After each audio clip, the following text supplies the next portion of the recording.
Welcome to Travel Tales, a mini-series within Distress to Joyful Bailey's Way podcast. I'm your host, Bailey Raber, here to travel the world with you. In each episode, you'll hear firsthand how my travel experiences have gone, both within the United States and abroad. Together, we'll discover new cultures, learn about a variety of new places for you to go out and explore, bring light to how I navigate my bipolar disorder while traveling, and, most importantly, we'll have fun. You'll leave each episode stocked full of exciting new ideas, interesting information, and feeling like it's time to hop on a plane. So come on, friends, let's start exploring.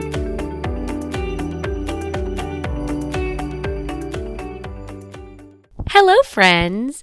I am back in the U.S. As you can see, if you're on YouTube, I am sitting in my pink chair in my little corner like I usually am. And I really was hoping to be able to record this specific episode while I was still in India, but things did not go as planned. Shit happens. I rolled with it. We're doing this now. Everything's all good. So today we are still in India on day 8 of my first trip there, and we are going to go shopping and buy our first saree. And by we and our, I mean me. It's we because I am sharing this with you. So let's go ahead and dive on in. Upon waking up this morning, I went downstairs to find Mom and Dad both awake, despite the early hour it was. Dad invited me to go on a walk with him, which I excitedly agreed to. I quickly got ready and we made our way over to Akota Garden, a beautiful public park that was located just down the street from the house. Here, we walked along the trail, which was a circle pathway. We did this a couple of times, stopping to say hello to all of Dad's friends, which was basically everybody in the park. The park was very lush, super green, and full of people, despite how hot it had already become so early in the day. It was really nice to see so many people out and about, getting in some morning exercise. Additionally, it was very entertaining to see the confused looks on people's faces when they saw me. A white person is in a residential area located deep within a small Indian town is not something that these people see every day. Especially because I was walking with Monish's dad. Had I been with Moni, it would have been different. People would have made the connection, oh, that's his girlfriend, that's his wife, whatever. But me being with his dad, who's in his 60s, it's like, wait a second, what's going on here? When we returned home from our walk, I found chai and breakfast waiting for me. Moni, my wonderful fiance, who is now actually my husband, he had cooked some scrambled eggs for both he and myself to enjoy, doing so just like how we do it at home, using plenty of Maggi Magic Masala seasoning. Which, side note, I really wish I would have put a packet over here, easy to grab so I could show you. But Maggi Magic Masala, it is such a tongue twister, too many M's, is the best seasoning I've ever found. Like, I love spicy food, and I usually use Tony Sacheries on things. If you guys are from the South, you know Tony Sacheries. So Maggi Magic Masala is better than that. I hate to say it, but it's true. It's better. So the morning was otherwise very slow moving, which is typical in India. Fun fact, shops don't usually open until 11 a.m. or later, so there really wasn't much for us to do until later on in the afternoon. So with that, we ended up spending the rest of the morning just hanging out, which is Moni's favorite pastime. Me, on the other hand, I would much rather be busy doing some sort of activity. So this was something that I would have to get used to throughout the remainder of this trip. And also, because I just came back from India and I was there again recently, I still struggle with the slow-moving, hanging out, not a lot going on part of living in a smaller town in India. My God, we had about a whole week where we didn't have a lot going on in our most recent trip. Sorry, let me be a little bit clear. When we were just there, a week or two ago, we had a whole week where we didn't have a lot going on, and that was rough because it's just so slow, which Indians love that. I am very fast-paced, always busy, always doing something, and so I struggled. And I remember this specific morning when we were, day 8 of my first trip there, I actually sat down and I wrote a blog post. Everybody else was just chilling, hanging out, playing on their phones, chatting a little bit. And me, I was like, I need to be occupied. So I wrote a blog post. As the afternoon finally approached, it was time for Moni and I to get ready for our first dance practice, as we would be performing a dance at his cousin's wedding in 2 days. For those not familiar with Indian weddings, there's often an event called the Sangeet, where the bride and groom's families and friends come together to sing, dance, and celebrate the upcoming wedding. This event occurs before the Shadi, which is the actual marriage, and Sangeets have evolved over the years. So nowadays, they typically involve close relatives and friends of the couple performing choreographed dances to popular Bollywood songs on a stage. So the bride and the groom will often perform dances of their own, which adds to the fun. So Moni, myself, his sister, and his brother-in-law were scheduled to perform a dance together. So the 4 of us. So Tanvi and Jigger, which is his sister and brother-in-law, they were still in Mumbai at this time.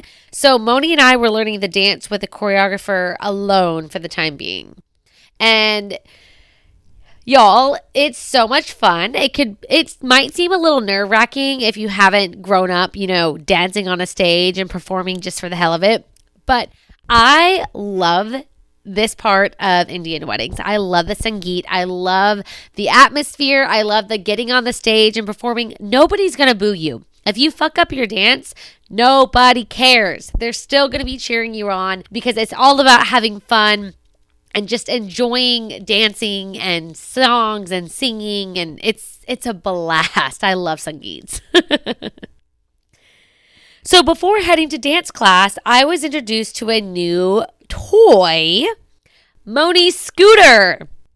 So in India, they refer to all Vespa and Vespa-like vehicles as scooters.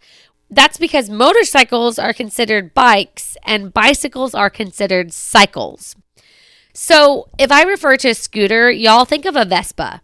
Just literally think of a Vespa, except the scooter that Moni had was not Vespa brand. It was Honda. Funny enough. But just picture that when I'm saying scooter. Not like those stupid scooters that you manually use your foot for that we had in the 90s as kids growing up. That's not the scooter we were zooming around on.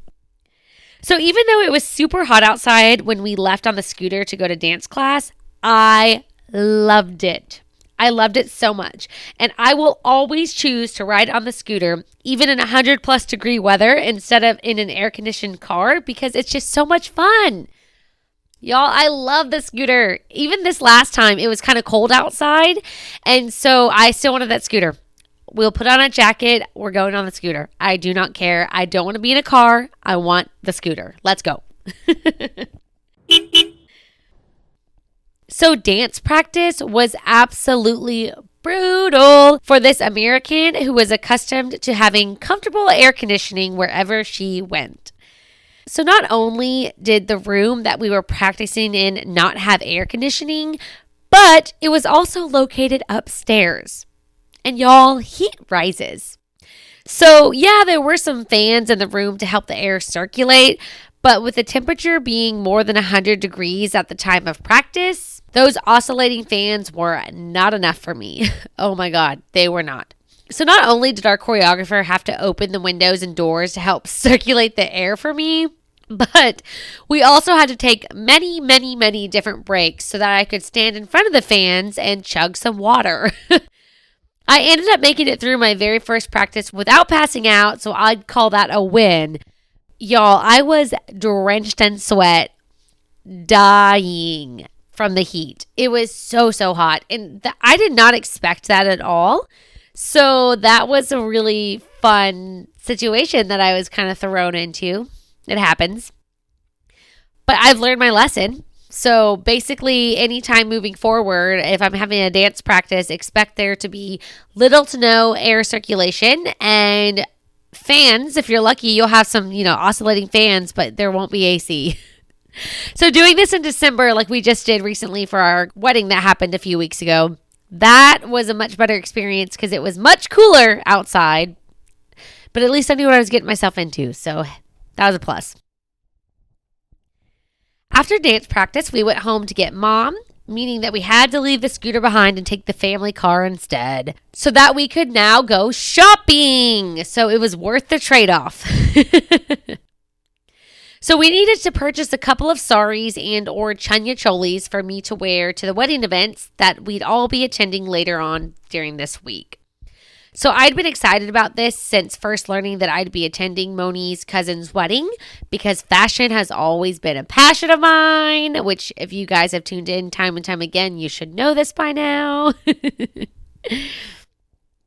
So although there were 4 events in total that we'd be attending, we technically only needed to purchase 2 outfits for me as I had brought my own Western style dress to wear to the wedding reception, which was the final event of the wedding. And Tanvi had given me one of her chanya cholis to wear to the haldi, which is one of the events at the ceremony, which I'm actually not going to get into right now because I'm going to get into that later on down this season. So with that said, we went out with the expectation to find 1 chanya choli for me to wear to the sangeet and 1 saree for me to wear to the marriage ceremony. So you're probably wondering, what is a chanya choli? Most people know what a saree is. If you don't know what a saree is, dude, that's okay. I know what a saree is because I am in fashion. So I knew about sarees before I even put a toe into this Indian culture that I now am have absorbed so much. I knew what a saree was because I am in fashion. But if you don't know what that is, hang tight because I'm going to explain what both of these are. So, a few fun facts about these traditional Indian garments to help you better understand what I've been talking about. So, a chanya choli is often also called a lenga choli or just lenga for short. So in Moni's home state of Gujarat, these lengas are referred to as chanya choli. So that's what I will always refer them to. I will always call them a chanya choli because that's just, particular to his region. Most other regions call them lenga cholis. So the difference between a chanya choli and a saree. So let's talk about that for a moment. So a chanya choli is a 3-piece dress that includes a cropped blouse, a long skirt, and a dupatta. So the long skirt is typically floor length, and the dupatta is a shawl-like scarf that they will drape over the body. So the blouse usually allows the midriff to be exposed, and the skirt is sometimes shorter than floor length. It kind of just depends. They usually try to keep it right there to minimize tripping. But I have one that's a couple inches too long and they couldn't do anything about it because it's scalloped. So if there's a scalloped edge, you can't hem that. So I just wear high heels. So it just kind of depends on the style and which one you buy and where you're buying from. So a saree is one large rectangular piece of fabric that will be draped over the body in a dress-like fashion, covering the entire bottom portion and finishing with a drape over the shoulder that resembles what a draped dupatta would look like. So just like a chanya choli, a saree will be worn with a cropped blouse, although there are 2 major differences. So a petticoat, which is in India, they call the petticoat that goes under the saree, that is a thin skirt. They refer to that as a petticoat. So in the U.S., a petticoat for us is something that's big and fluffy and it's usually a lot of tulle and it makes your skirt really big and fluffy and 1950s style. That's not a petticoat in India. A petticoat in India is literally just an A-line skirt that goes basically to your ankles, and that's underneath the saree. So you wear that under there, and then that allows the saree fabric to be tucked and pinned. So that way, when they take that big, long piece of fabric, they can attach it to the petticoat that you're wearing so it's more secure. So that way, if something is to happen and your saree gets caught in an escalator, I don't know if that's ever happened to anybody, but let's say it gets caught in an escalator. Then if the sari gets ripped off, well, you're still wearing a petticoat. So your ass is still covered. You got the blouse. You're good to go. No one's going to see you naked. Now, is that how they did it in the olden days, in ancient times? I don't know. That's worth researching. But that is definitely how they do it today. And at least that's how they do it today in the state of Gujarat. So why would I choose one of these dresses over the other? That's a great question, my friend. Thank you for asking. So, saris are typically more difficult to walk in as the fabric is wrapped around your legs, while a skirt in the chanya choli allows for a ton of free movement.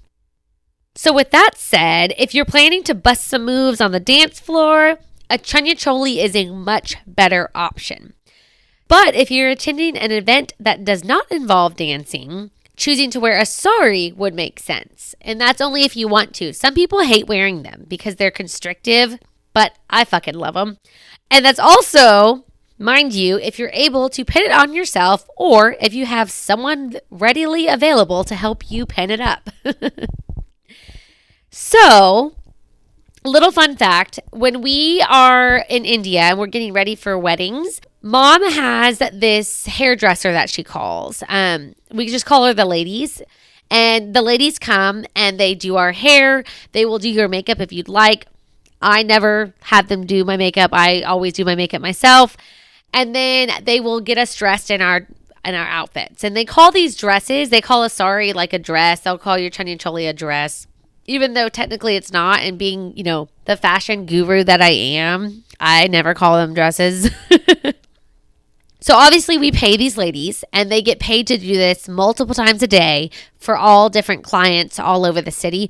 And holy shit, they are so fast. They will get my ass wrapped up in a sari with all the safety pins and everything done within like 5 minutes. It's wild. So if you're on YouTube, wait until the end of this video and you'll get to see. I'm going to add, I did a time lapse of them doing it and it's like whoosh, whoosh, whoosh, and it's insane. But still, even without the time lapse, it's 5 minutes. It's literally 5 minutes. If you're not on YouTube, then go to the episode description and click on watch the photos and videos, or watch the video from this. That's what you want to see. There's like a 2-3 minute long video with all the photos and videos from this day of my trip. And you'll get to see they are insane. It's like whoosh, whoosh, whoosh, whoosh, whoosh. If you ever tried it yourself, I haven't even tried it myself, y'all. I have not done that yet. And I should, because I'm, a fashion designer. Like, what the heck? But why struggle when I can just pay someone in India to do it? Okay, so now that we know all about saris and chanya cholis and I've gotten a little bit sidetracked, let's go ahead and get back to where we left off in the story. Well, I guess it's the story of my life. Anyways, continuing. We started by going to Sia Sarees to check out their selection of saris, and it was a very interesting yet fun experience for me. So upon entering the store, they sat us down at a table in front of a wall that was covered from floor to ceiling in folded fabrics. So next, they asked us what our budget was and what we were looking for. And Mom gave me some recommendations on what colors I should consider to wear, since I was planning on wearing this sari to the marriage ceremony, and the color choice kind of matters for these events. So we told them what our budget was and what we wanted, and a few gentlemen appeared and started pulling fabric after fabric after fabric off of these shelves. Even though we told him what we wanted, they still tried pushing other things on us instead. It was very, very overwhelming, to say the least. But this is a very common practice with salesmen in India.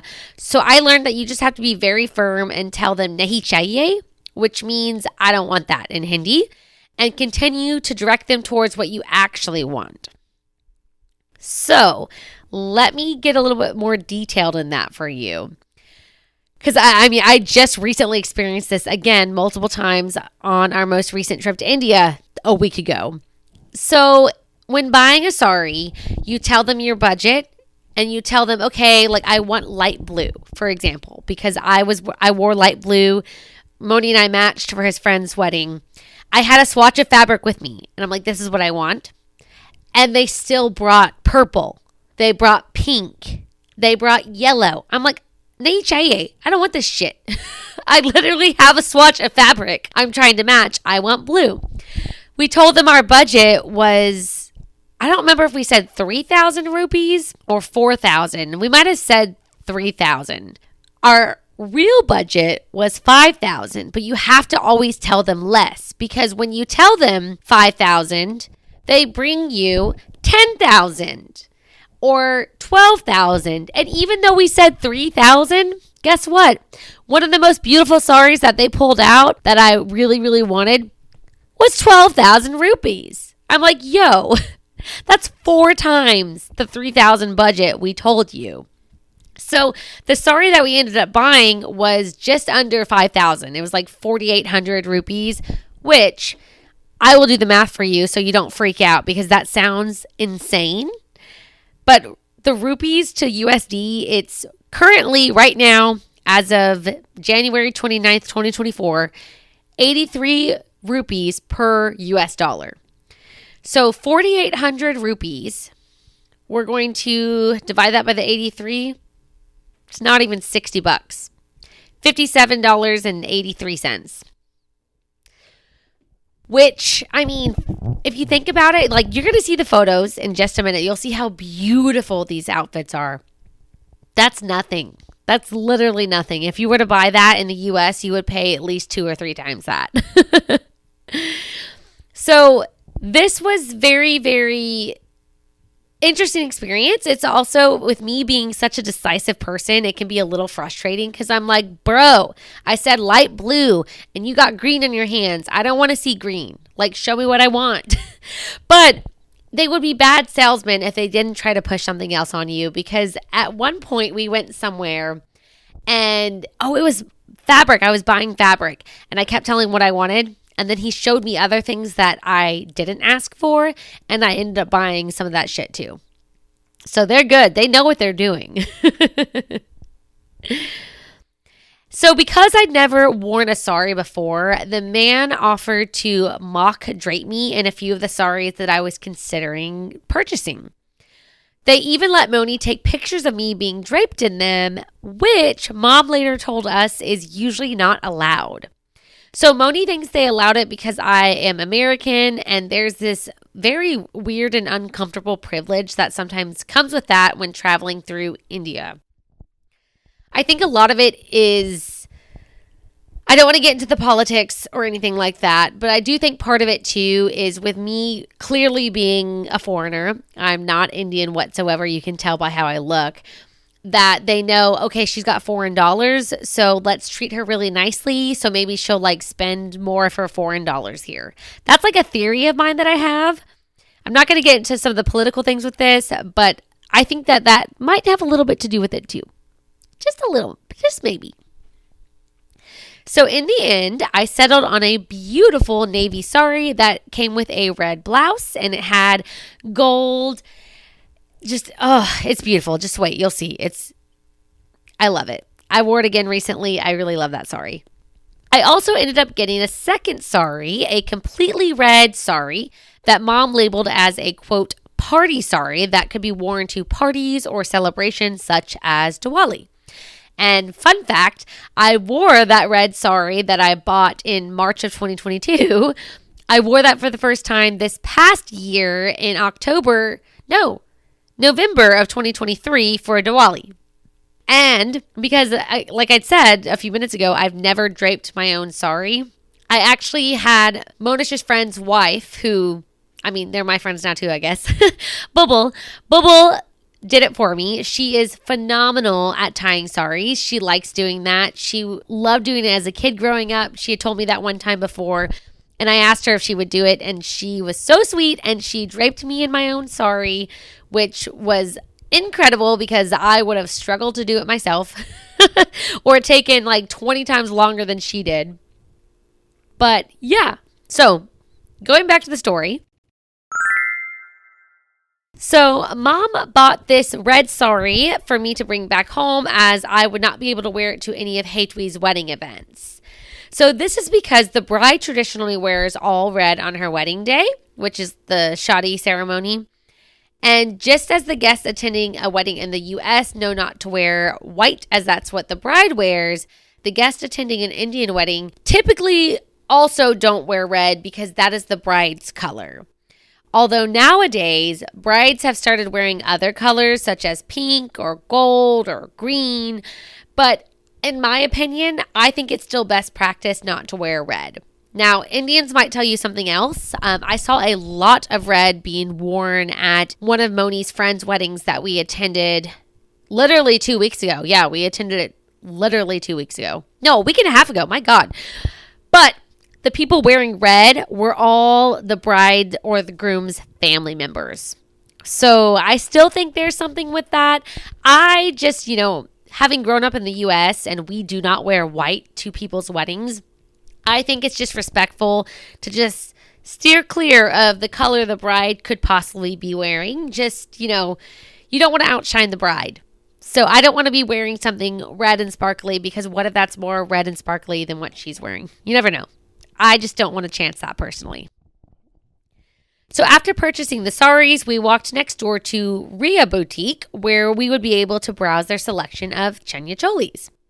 So Sia only sells sarees, but Ria sells chanya cholis as well as some more casual wear garments.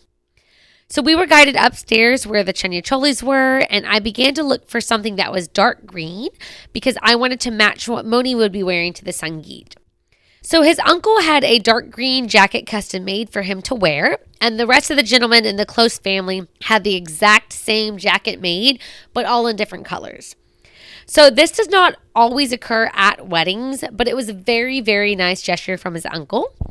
And what I've noticed is that Indian weddings, like literally y'all, every single one is different. I don't think you will ever go to 2 Indian weddings that are alike. So like in this wedding, his uncle had clothing made for two of the 4 events, and that's for all the close family members. So I was just matching myself to what Moni was wearing because that was kind of picked for him, and he got to pick the colors maybe both times he picked the colors. I can't remember.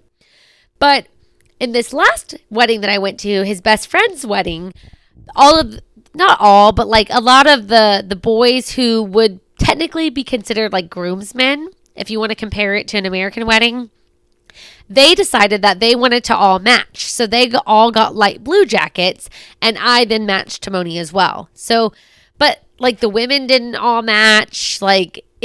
There's really no like matching that's required or color scheme that's required. People just kind of do what they want. There's no bridesmaids and groomsmen like there is here in the US that need to be coordinating, none of that. So this, like I said, it was a very nice gesture, and it does not always occur as far as I'm aware. So trying on these 3-piece chanya cholis was also an experience. So a lady accompanied me to the dressing room where she told me to remove my bra so that she could help me try on the blouse, which had a built-in bra sewn into it. This was very unexpected and a bit uncomfortable at first, but there is absolutely no way I would have been able to get into that outfit by myself, as it required some tying up and snapping closed in the back. Therefore, I just followed her instructions and let her dress me up like a Barbie doll. Which, that was... they do that for American wedding dresses too, for wedding dresses. I've been wedding dress trying on recently. I did that in July of this past year, and they helped me get into the dress. But otherwise, I've never had anybody put clothes on for me. So this was the very first time it ever happened. I'm used to it now. Whatever, no big deal. But this was kind of like culture shock for me. Oh, I'm basically getting naked in front of you, and you're going to put clothes on me. And this hasn't happened since I was a child. Cool. Okay. So the first chanya choli that I tried on was very sparkly, which I loved. But it was also very expensive due to all of you guessed it, the sparkles. So I tried on a second green chanya choli that I actually ended up liking more, despite the fact that it came with a red dupatta.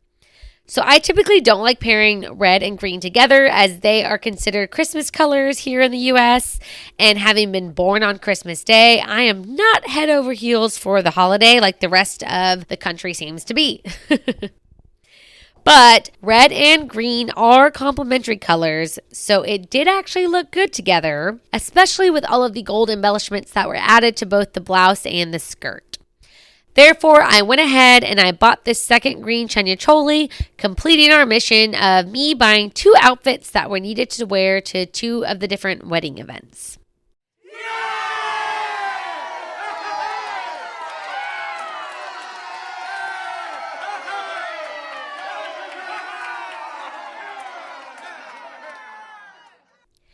As we were leaving, I spotted a poster that contained a beautiful casual wear dress. And by casual wear dress, I mean like an everyday outfit. So Moni, being the wonderful man that he is, he noticed that I was staring at this poster and he encouraged me to try on the dress.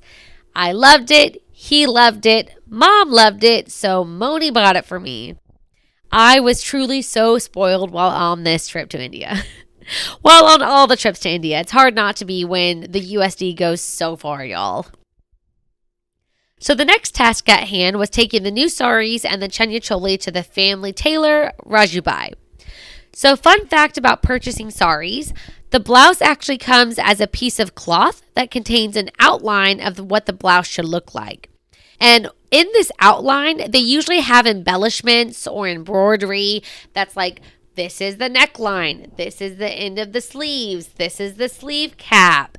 Like, it's literally outlined with rhinestones, embroidery, some kind of embellishment so you can actually tell. And because it's like that, once you purchase the saree, you have to take it to a tailor who will then take your measurements and stitch the fabric into a blouse. So additionally, the tailor will make the petticoat that you wear underneath, or you can actually purchase those pre-made, which is usually cheaper. I didn't find that out until this last time because we had Rajubai just make the petticoat for me when we were there. It was easier. We had so much other stuff to do. This time we had a lot more time, so we went out and bought petticoats pre-made, 200, 300 rupees, super inexpensive, perfect. It works. It's underneath. Nobody's going to see it.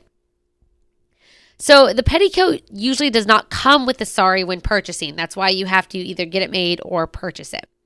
And what's more, when the tailor sews your blouse, he will create a few rows of extra stitches in the excess seam allowance, and he will not cut off any of the excess seam allowance in the process. So what this does, y'all, this is so fucking cool. This allows for an extra row or 2 of stitches to be easily removed, where you can make the blouse larger in the event that you gain a little weight, or if you let a friend who wears a size bigger than you borrow your outfit, boom. It is so genius. And I am kicking myself right now. I do not have any of my blouses or my sarees, chanya cholis. I have none of that with me. They are literally on their way over from India right now. We had to ship them home. We didn't have enough room in our suitcases. So I can't show you that right this second. I might make a short little video later just for funsies and stick that on YouTube because it is so cool. And if you don't know anything about sewing, it's kind of hard to imagine or picture. But think of the shirt that you're wearing right now. And if you look at your shirt, there's a seam on the side right here, right? Oh, don't mind my tattoo. There's a seam on the side. And that seam, it's kind of like cut on the edge and it's really small. So imagine if you had a couple rows of stitches and then you just had to pop one out if you got a little, chunkier. Or if you lost weight, then you could just sew another one, like sew another row right next to it. Y'all, with me being the seamstress that I am, this is fucking amazing because I actually had to pop the seams out of one of my, one row of stitches in one of my saree blouses that I was wearing. I gained a little weight. It happens. But because I know what I'm doing, I just popped it out. Boom. Everything was taken care of. If I wasn't a seamstress, I would have had to take it to the tailor for them to do that and spend money. Whereas, boom, I took care of it myself. And now, when I lose some weight, which I'm currently working on, I will just sew another row or 2. Boom! done. Everything fits. It's just so amazing. It's just so easy to tailor this stuff. And I can keep wearing this year after year after year. It's great. I love it. I love it so much. So after dropping off the clothes to the tailor, we picked up some dinner and then we made our way back home. We just spent the rest of the evening relaxing and enjoying each other's company. And my first full day in Baroda was finally complete, but one to definitely be remembered. The end of day 8 in India in March 2022.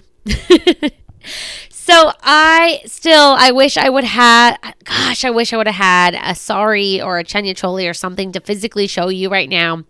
But since I don't have that, I am going to show you something that I brought home this time for myself. These are earrings. And what's really fun about these earrings is that they were made using a traditional embroidery. So you can see that little flower on there. That is very specific to the region of Gujarat, which is where we spent all of our time. So yeah, I bought some of these for some friends and I got a pair for myself too. And there's a little, you hear that? There's a little bell, which is fun. So yeah, I mean, I don't have much else to show you guys. I think I've already shown most of it. We're on day 8, and I'm running out of things to show y'all because we're not stuff people. We like to have experiences and we like to spend our money on that. And I do have, some souvenirs here and there, but I don't have like an army of them. So when we move forward with more of the India trip, just be prepared that I'm not going to have a whole lot more things to physically show you, but I do have hundreds and thousands of photos and videos to show you guys too. So until next time, take it easy, stay grateful, and be joyful. Bye.